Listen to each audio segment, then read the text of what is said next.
আল্লাহর কোরআনের দায়ী, কোরআনের পাখি আল্লামা সাইদি সাহেব সহ অগণিত আলেমদের বেইজ্জতি করার, অগণিত আল্লাহর সাহায্যের ফেরেশতারা এখানে কাজ করার মাধ্যমে জুলুম থেকে বাংলাদেশে নতুন সূর্যের, স্বাধীনতার সূর্য উদিত হয়েছে। যখন দিন প্রতিষ্ঠার আন্দোলনে নবীগণ মাঠে নেমে পড়েছিলেন, তখন তারা নবীর সাথী হয়ে তাদের পথে, তাদের সাথে দিন প্রতিষ্ঠার আন্দোলনে একাত্মতা ঘোষণা করে ময়দানে উপস্থিত হয়েছিলেন। এমনকি তাদের উপর যখন কোনো কষ্ট এবং মুসিবত এসেছে, তখন তারা পিছপা হয়ে যায়নি, এমনকি তারা তাদেরকে রেখে একাও চলে যায় নাই। এমনকি যুদ্ধের ময়দানে তারা বলেছে, ওয়ামা কানা কওলাহুম ইল্লা আন ক্বালু রাব্বানা ইগফির লানা যুনুবানা ওয়া ইসরাফানা ফি আমরিনা ওয়া সাব্বিত আকদামানা ওয়ানসুরনা আলাল কওমিল কাফিরিন। সম্মানিত উলামায়ে কেরাম, আমার মাথার তাজ পীর মাশায়েখগণ, আল্লাহ সুবহানাহু ওয়া তাআলা সূরা আলে ইমরানের 147 নম্বর আয়াতে বলেছেন, এই যুদ্ধের ময়দানে দাঁড়িয়ে এই পীর মাশায়েখ বুজুর্গগণ বলেছিলেন, আল্লাহ তাআলা তুমি আমাদেরকে মাফ করে দাও, আমাদের অপরাধগুলো ক্ষমা করে দাও এবং আমাদের পদগুলোকে দৃঢ় রাখো এবং কাফেরদের উপরে তুমি আমাদেরকে বিজয় দান করো। অতএব পীর মাশায়েখগণ শুধুমাত্র খানকার পীর নয়, তারা ময়দানেও তাদের দায়িত্ব আছে, এটা আল্লাহ তাআলা স্পষ্ট করে বুঝিয়ে দিয়েছেন। সম্মানিত ভাইয়েরা, কারণ হচ্ছে আল্লাহ রব্বুল আলামিন সূরা নেসার 51 নম্বর আয়াতে বলেছেন, আলাম তারা ইলাল্লাযিনা উতু নাসিবাম মিনাল কিতাবি ইউমিনুনা বিল জিবতি ওয়াত তাগুত। তুমি কি দেখো নাই হে রাসূল, আমার পক্ষে ঈমান এনেছে বলে দাবি করে কিছু মানুষ আইন এবং কানুন, বিধিবিধান, শাসন ব্যবস্থায় তাগুতকে তারা সমর্থন দেয়। অতএব এদের উপরে আমি আল্লাহ লানত, আর আল্লাহ তাআলা বলছেন এদের উপরে লানতকারীরাও লানত করে। অতএব পীর মাশায়েখদের এই কঠিন দায়িত্বের জায়গাটি আজকে স্পষ্ট হওয়া দরকার। আমি বিশ্বাস করি বাংলাদেশের হকপন্থী প্রত্যেকজন পীর এবং প্রত্যেকজন আলেম আল্লাহর দ্বীন প্রতিষ্ঠার অতন্ত্র প্রহরী। শাহজালাল ইয়ামানী রহমাতুল্লাহ আলাইহি থেকে নিয়ে শাহ মাকদুম শরীয়তুল্লাহ, আল্লাহর কুতুব নেসারউদ্দিন রহমাতুল্লাহ আলাইহি, ইসহাক রহমাতুল্লাহ আলাইহি থেকে নিয়ে বাংলাদেশের যত পীর মাশায়েখ রয়েছেন, তারা অন্যায়ের ব্যাপারে ছিলেন সোচ্চার, আবার আন্দোলনে যেমন বীর, ময়দানে তারা ছিলেন খানকার, ছিলেন পীর। আজকে আমরা বীরের জাতি না পীরের জাতি, এইটা পরীক্ষা করার জন্য ইসলামিক ইন্টেলেকচুয়াল ফোরাম আয়োজন করেছে। তার কারণ আমরা মূলত পীরের জাতি নয়, আমরা বীরের জাতি, আর এই বীরত্বকে টিকিয়ে রাখার জন্য খানকা তৈরি করা হয়েছিল। ইতিহাসের এই ধারাবাহিকতা যেন আমরা ভুলে না যাই, সেই কথাগুলো মনে করিয়ে দেওয়ার জন্যই আজকে এই চমৎকার আয়োজন। আমাদের ঈমানগুলোকে যেন কেউ কিডন্যাপ করতে না পারে। আল্লাহ সুবহানাহু ওয়া তাআলা এজন্য কোরআনের চমৎকার করে অন্য একটি আয়াতের মধ্যে বলেছেন, শোনো দুনিয়ার মানুষেরা, সময় ও বাস্তবতাকে সামনে রেখে এই দিন প্রতিষ্ঠায় একাকী করা যায় না বিধায় আমি আপনাদের উদ্দেশ্যে কয়েকটি আয়াতের দৃষ্টিভঙ্গি পেশ করে আমার স্বাগত বক্তব্য শেষ করতে চাই। আল্লাহ সুবহানাহু ওয়া তাআলা বলেছেন, সব পীরেরা মিলে একা হলেও দিন প্রতিষ্ঠা করা যাবে না, অন্যায় রোধ করা যাবে না। যেটা ইতিমধ্যে আমরা দেখেছি, এমনও পীর আছেন যাদের বিরুদ্ধে স্বৈরশাসক মামলা করেছিল, এমনও পীর বুজুর্গ রয়েছেন যাদের খানকাগুলো তল্লাশি করা হয়েছিল। দাড়ি এবং টুপি নিয়ে চলাটা খুব টাফ হয়ে গিয়েছিল। কথা বলার আগে পীরদেরকেও পর্যন্ত বেয়াদব ইনস্ট্রাকশন দিয়েছে, হুজুর এই কথা বলবেন, এই কথা বলবেন না। আল্লাহ সুবহানাহু ওয়া তাআলা তাদের চূর্ণ একটা পূর্ণ বিচারের কাঠগড়ায় দাঁড় করিয়ে দিয়েছেন। এই আল্লাহর ওলিদের চোখের পানি, উলামায়ে কেরামদের রক্ত, এই জমিনে আল্লাহর কোরআনের দায়ী, কোরআনের পাখি আল্লামা সাইদি সাহেব সহ অগণিত আলেমদের বেইজ্জতি করার যে একটি বড় রকমের দৃষ্টতা দেখে, তার একটি পরিণতি হিসাবে একটি জাতিকে মুক্তি দেওয়া স্বরূপ আমি বলবো না শুধুমাত্র কোটা বিরোধী আন্দোলনের ছাত্রই আন্দোলন করেছে, বরং এই আন্দোলনে শামিল ছিল আল্লাহর অগণিত রহমতের ফেরেশতা। এই আন্দোলনে শামিল ছিল আল্লাহ রাব্বুল আলামিনের, আল্লাহর ওলিদের চোখের পানি। এখানে এই আন্দোলনে শামিল ছিল উলামায়ে কিরামদের রক্ত, যার ফলে আল্লাহ তাআলা আব্রাহা বাদশাকে যেমন আবাবিল দ্বারা ধ্বংস করেছিলেন, ঠিক তেমনি অগণিত আল্লাহর সাহায্যের ফেরেশতারা এখানে কাজ করার মাধ্যমে জুলুম থেকে বাংলাদেশে নতুন সূর্যের, স্বাধীনতার সূর্য উদিত হয়েছে। সম্মানিত ভাইয়েরা, আল্লাহ সুবহানাহু ওয়া তাআলা এর জন্য বলেছেন, শোনো আমার কিছু ইনস্ট্রাকশন আছে, হে আমার আল্লাহর ওলিরা, দেশের জাতির লোকেরা, ইমানদারেরা কান খাড়া করে শুনো। এই পরিবর্তিত একটি উত্থানে কাদেরকে আমি পছন্দ করেছি, আমার বিশ্বাস এই পছন্দের জায়গাটা আমাদেরও হবে। আমি প্রথমেই ক্ষমা চেয়ে নিচ্ছি, এজন্য আল্লাহর কোরআনের আয়াত তিলাওয়াত করতে গিয়ে আমি যেন কোনো রকম গোজামিলের আশ্রয় না নেই। আল্লাহ সুবহানাহু ওয়া তাআলা বলেছেন, পরবর্তীতে একটি জাতির যখন পতন হয়, আরেকটি জাতির মধ্যে আমি কাদেরকে পছন্দ করি তোমরা শোনো।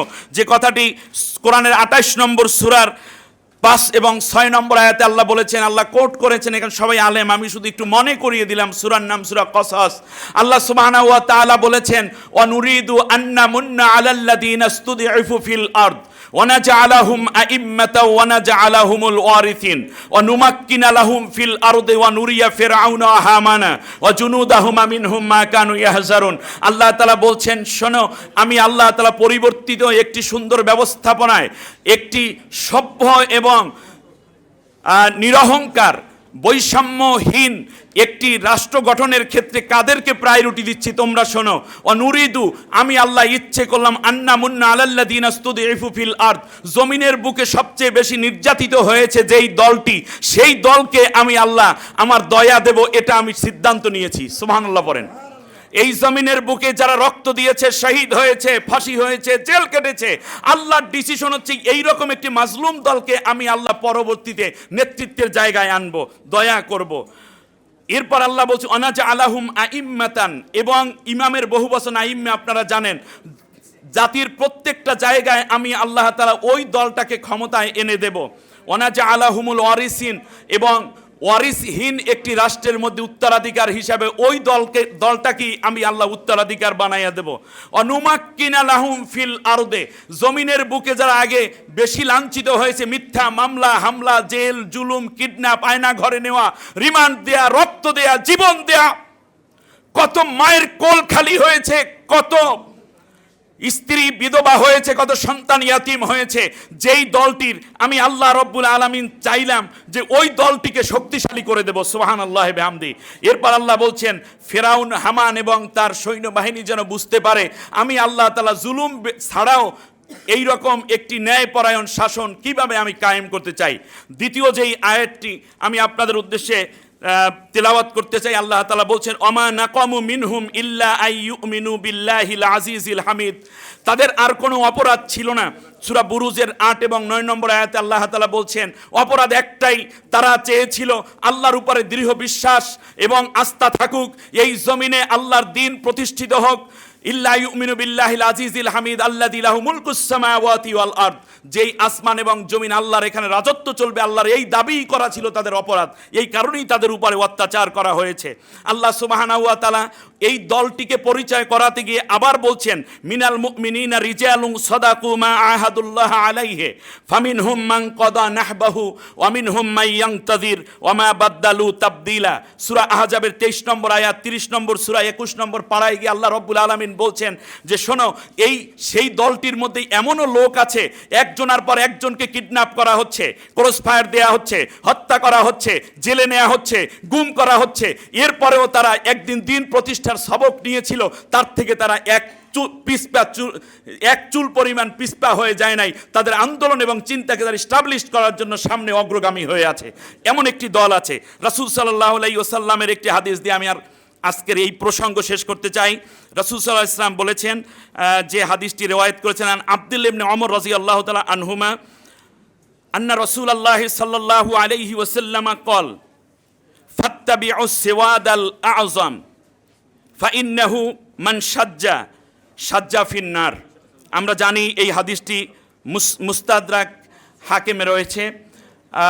রাসূল সাল্লাল্লাহু আলাইহি ওয়াসাল্লাম বলেছেন, যখন একটি জাতির মধ্যে এমন একটি দল থাকবে যেই দলটি দ্বারা খুব তাড়াতাড়ি ইসলামী হুকুমত প্রতিষ্ঠা সম্ভব, যেই দলটি বড় কর্মী বাহিনী এবং তাদের প্রয়োজনীয় জনবল এবং কাঠামো নিয়ে এগিয়ে আছে, আল্লাহর নবী বলেছেন, তাহলে তোমরা ফাত্তাবিউ সেওয়াদ আল আযম, সবচেয়ে বেশি অগ্রগামী বড় যে দলটি থাকে সেই দলটির সাথে তোমরা ঐক্যবদ্ধ হয়ে একত্র হয়ে তাদের অনুসরণ করতে থাকো।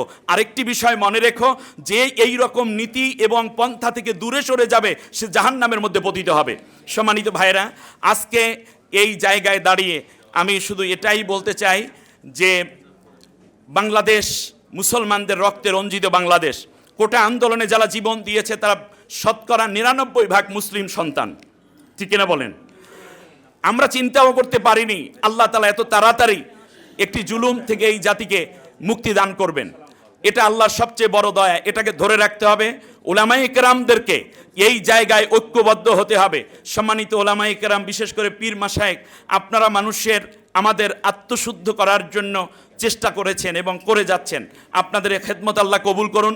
কিন্তু শুধুমাত্র আত্মা শুদ্ধ নয়, এখন সমাজ শুদ্ধ এবং রাষ্ট্র শুদ্ধ করার জন্য এমন একটি দলকে আমাদের সমর্থন দিতে হবে, এমন একটি দলকে আমাদের ভালোবাসতে হবে, এমন একটি দলের ব্যাপারে আর কোনো রকম মতানৈক্য সৃষ্টি না করে যেই দলটি দ্বারা ইসলামী হুকুমত দ্রুত প্রচেষ্টা সম্ভব সেই দলটিকে আমরা সমর্থন দেব। তার কারণ আমরা তাগুত থেকে মুক্ত হয়েছি আর এক তাগুতের ভিতর ঢোকার জন্য নয়, বরং এই তাগুতকে মুক্ত করে একটি ইসলামী সমাজ বিনির্মাণ করার জন্য আমরা এই আন্দোলন সামিল হয়েছি, ঠিক না? অতএব এই বৃহৎ কাফেলা, শহীদি কাফেলা, আজকে শেষ কথাটা এভাবে বলি যে ঘুমাইয়া কাজা করেছো ফজর, তখনও জাগনি যখনে জোহর, হেলায় খেলায় কেটেছে আছর, মগরিবের ওই শোনো আজান, জমাতে সামিল হওরে এসা, এখনও জমাতে আছে স্থান। সুতরাং একটি সুন্দর এবং স্বাধীন সার্বভৌম বাংলাদেশ গঠনের লক্ষ্যে, বাংলাদেশে ইসলাম প্রচার প্রসার এবং প্রতিষ্ঠার লক্ষ্যে আমরা যেন সত্যপন্থী একটি দলকেও আইডেন্টিফাই করতে পারি, শহীদি কাফেলাকে যেন আমরা সমর্থন দিতে পারি, ঠিক তার পাশাপাশি সমাজ স্থিতিশীলতার জন্য যেন আমরা আত্মশুদ্ধি এবং উন্নত আখলাকে নিজেদেরকে গড়তে পারি। আজকের এই আয়োজনে আপনারা এসেছেন, এজন্য আপনাদেরকে আন্তরিক মোবারকবাদ জানাই। আপনাদের প্রতি কৃতজ্ঞ। পীর মাশায়েখগণ এসেছেন, যাদের পায়ের কাছে বসে থাকা আমার সবচেয়ে তৃপ্তির একটি সময়। আল্লাহ তাআলা আপনাদেরকে উচ্চ মাকাম দান করুন এবং সকলের প্রতি আবারও ভালোবাসা, কৃতজ্ঞতা, এবং পরবর্তীতে যে কোনো প্রোগ্রামে আপনারা থাকবেন এবং আমাদের আহ্বানে সাড়া দিবেন এ কামনা করে আমার কথা শেষ করছি। আমা তাওফিক ইল্লা বিল্লাহ। আসসালামু আলাইকুম ওয়া রাহমাতুল্লাহ।